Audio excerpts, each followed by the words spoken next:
Welcome to my vlog. I am Malaguchis Smokers TV.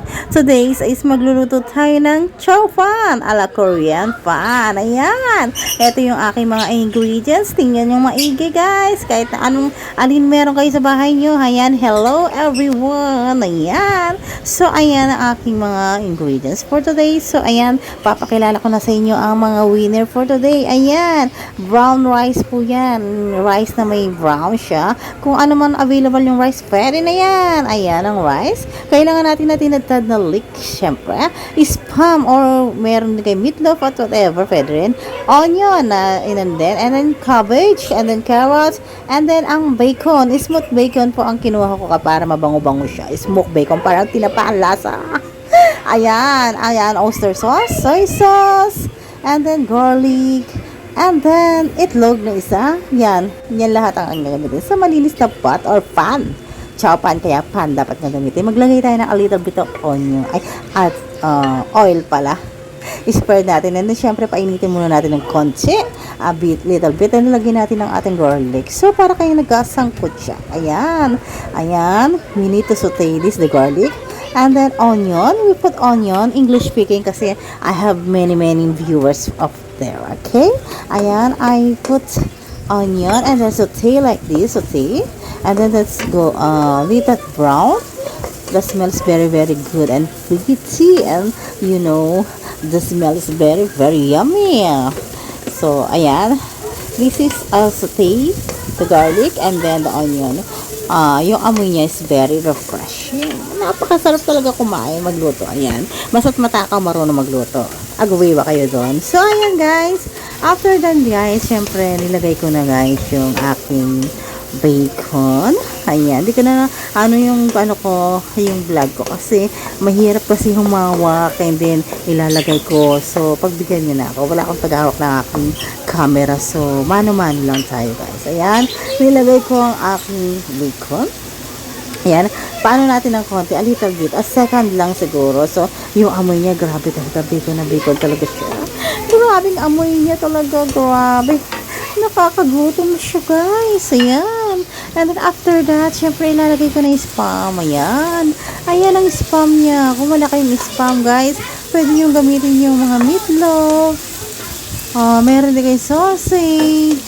Hotdog pwede rin. Yung mga hotdog. Or yung mga sausage nga. Footlong. Whatever. Pwede rin po siya. Basta at masarap siya. Kahit anong ihalo nyo. Ang chow pan, kaya tinatawag siyang chow pan is kahit na ano man lalagay mo dun sa pan mo dito, sa ano mo. So, kanya lang yung discard, guys. Pero ito yung aking, nilagay ko na pala yung carrots. So, nangalalagay natin na gagulay ang carrots. Kasi, ang carrots naman alam natin yung matigas. So, kailangan natin siyang palambutin. Kaya, unahin natin ilagay siya. Ayan. Kailangan natin siyang isang kutsa or saute. So, ayan po. And then, after a minute lang, siguro mga seconds lang, ilalagay na natin yung ibang gulay. Ayan, nilagay ko na ang aking cabbage. Siyempre, inano ko na yung cabbage. So, yun nga, ang aking camera ay hawak ko na sa isa. And then, hindi ko pwedeng ilagay ng kamay-kamay na gano'n. So, hirap na hirap pagbigay nyo na. So, pag mayaman na ako, bibili ako ng cameraman. Yung taga-camera sa akin. So, ayan guys. Ayan, mano-mano. Ayan, nakita nyo naman ang cabbage natin, di ba? Ayan. So, yung kulay niya, texture niya, dapat may crunchy ng konti. Pero, ang ganda-ganda ng kulay niya, di ba? Diyan pa lang.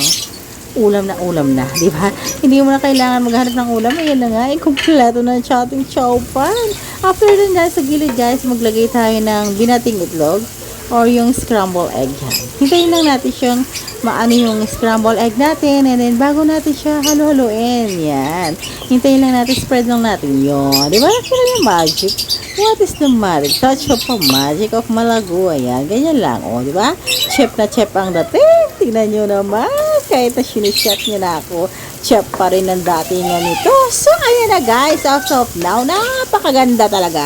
Napakasarap talaga ng pagkain nito. So, sob ka na lang. Dito pala sa mga merkado nito talagang hindi ka na maghihintay, hindi ka na maghahanap na talaga ng masarap na chow pan. Dito lang talaga masarap ng chow pan. Alam nyo ba, favorite ko sa Chowking ang chow pan. So, Hello, Chowking. Baka naman. Ayan, black pepper. Lagyan natin ng black pepper. Budburan natin ng black pepper, guys. Ayan. Ang black pepper na yun, napakabango din niya. Aromang-aroma din siya, guys. Grabe ang amoy niyan. So, ayan. Napakaganda. Nilagyan na natin siya ng konting soy sauce. Konting soy sauce lang, guys. Ang ilagay natin na soy sauce para lang maano siya. Ang chow pa naman talaga nilalagyan na ng soy sauce. Kaya wag kayo magtataka, talaga nilalagyan ng soy sauce yan. Pampasarap kasi yan. Kasama yan sa buhay. Ayan. And then after that, lalagyan na natin ng oyster sauce. Ang oyster sauce ay matamis-tamis siya na mayroon. Kaya talagang level na level. Magkakahalo lahat ang lasa niyan. So, lagyan nyo siya ng oyster sauce. Kailangan natin ng oyster sauce, guys. Ayan. So, ayan, guys. Haluin lang natin siya. Napakasarap talaga niyan, guys. So, ayan.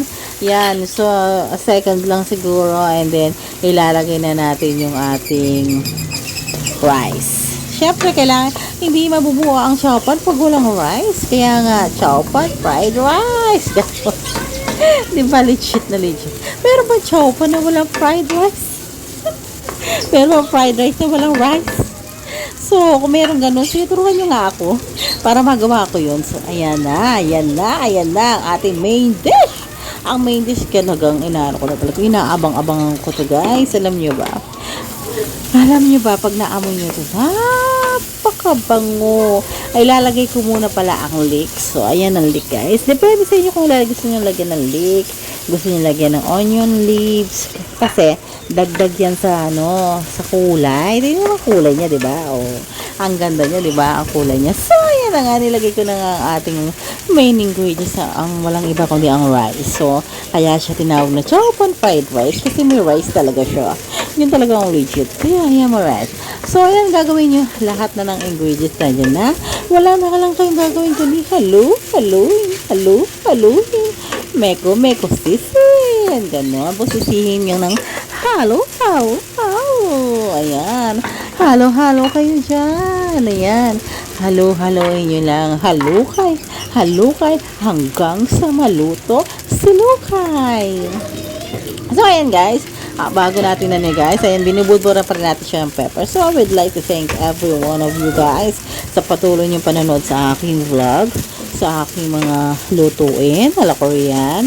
So, at least kahit sa pagluluto ko, guys, napaparating ko sa inyo yung traditional food ng Korean. Yung mga Korean, di ba, mahilig tayo sa K-pop, sa mga Korean drama, adik-adik ako dyan. So, yun po ang love na love ko talaga magluto ng mga Korean food. Kaya, Korean talaga po yung minano ko. So, ayan guys.